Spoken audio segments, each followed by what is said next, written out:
Pensez à vos impôts locaux avant d'acheter. C'est le conseil d'Axel de Tarlet ce matin. Axel, une étude montre que les impôts locaux peuvent faire complètement déraper un projet immobilier et ça, on n'y pense pas forcément. Exactement, c'est le site meilleurtaux.com qui a calculé ville par ville ce que vous coûtent les impôts locaux en plus à payer. Alors exemple, à Nantes, vous voulez acheter un appartement de 70 mètres carrés, vous calculez vos mensualités, ça va vous coûter 940 € par mois.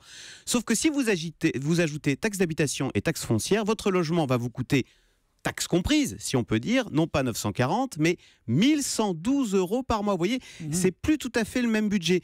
Sur l'année, le site calcule que ça représente un peu plus de 2 mensualités en plus à payer. Alors attention parce que ça varie beaucoup d'une ville à l'autre.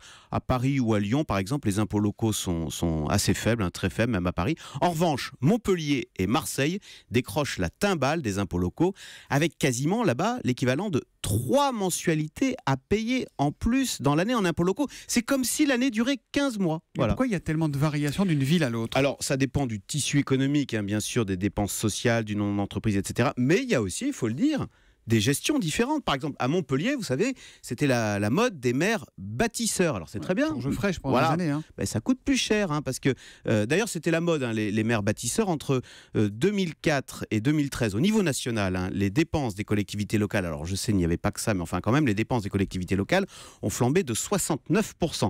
Les maires bâtisseurs, c'est bien. Le problème, c'est que les maires sont parfois moins gestionnaires. Je ne veux pas faire dans le cliché, mais pour reprendre l'exemple de Montpellier, chaque agent public est absent à Montpellier en moyenne 40 jours par an.